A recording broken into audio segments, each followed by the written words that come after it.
Hello, tubers. Today I'm getting ready to do kind of a sad thing. I'm taking down all these tomato plants. The frost finally got them, uh, for the most part, about a week ago. Um, they got down into the single digits outside, and it was just a little bit too much for them to bear. There's still a few of them that are kind of hanging in there, but I'm going ahead and picking off the tomatoes that are still good, because the tomatoes didn't, not all the tomatoes were damaged, just the plants. Um, and so I'm just removing all of these tomato clips that I use to attach the vines to the line and putting them in a bucket, and I'll soak them in some mild bleach water, get them cleaned up, and pick all the rest of these tomatoes off of here. And that will lead us to what the other part of this video is about. But when you clip these tomatoes on here on the vines, you really you got to look hard to find them all. Some of them are hidden, embedded into the plant. Looks like the plant almost grows around the clip, and it hides them pretty well.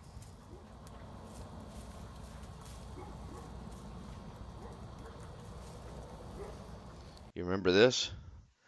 This was from the time where we got them from my kids were helping me, and this is what it's starting to look like now. As you can see, they're ripening, and I'm not making basil pesto or fried green tomatoes with these bad boys. Yeah, there's a lot of beautiful tomatoes there. Yep, that's it. We're gonna can some tomatoes. The first thing we do is we wash them all and then core them. Take the core out and put a little X slit at the bottom.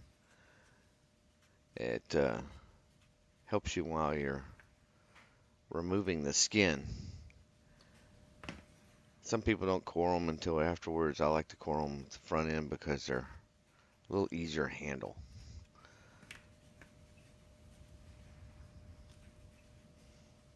Plus, um, you can kind of even cut the bad spots out. I do that on whenever I see a bad spot on a tomato. I'll go ahead and cut it out while the coring process is going on. Doesn't hurt it. Makes a little bit more mess in the water that you're heating them up in, but it really doesn't matter. That's tomato juice getting into the water. You're going to be canning it all in juice anyway.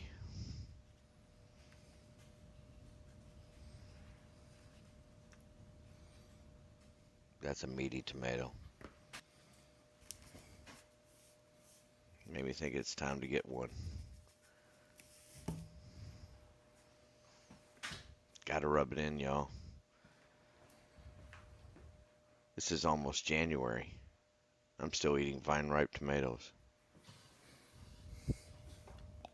Well, almost vine ripe. They were growing out there. They ripened in my wheelbarrow. Delicious though, nonetheless. By the looks of that gut, looks like I ought to be eating more tomatoes and less potato chips.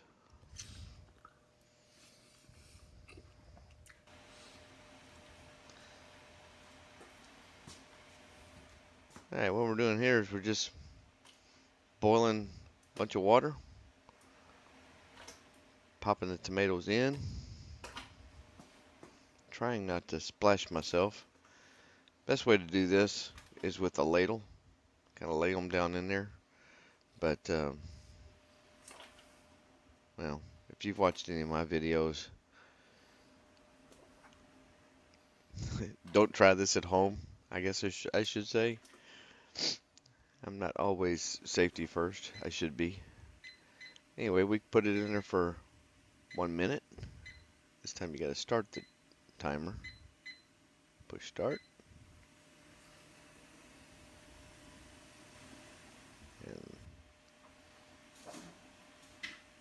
After they sit in there for about 30 seconds, you'll start to see the skins coming off. And at the end of a minute, they're right and ready to go.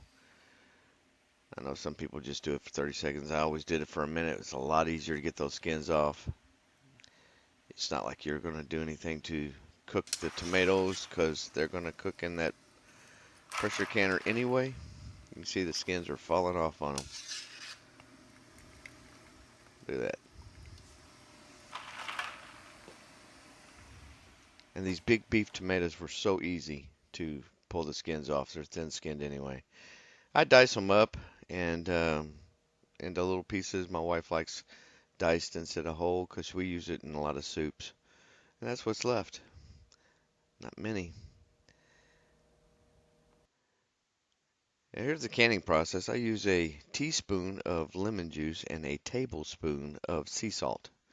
You can use kosher salt, pickling salt, whatever you want to use, as long as it's not iodized salt. And we start loading each jar one at a time. Fill up the jars, and you make sure you clean the lids real good. I typically don't get a whole lot of tomato on there, but when I'm putting that lemon juice in there, that stuff, I gotta find a better way to put lemon juice in because it kind of squirts everywhere. And there you go. 16 jars worth ready to go in the canner. Pop them in there 45 minutes. You'll see that they've been in there for a little while. Since I had 16, I just did 5 at a time in that canner, and then 6. I put 6 in the back canner. It doesn't get the burner doesn't heat it up as fast, so it took a little longer in the back burner. There you go. She's ready to come out.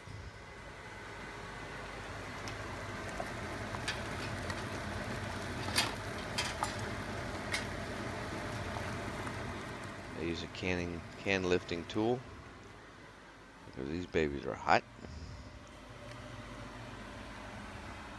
Got toasters on. Someone must be making toast.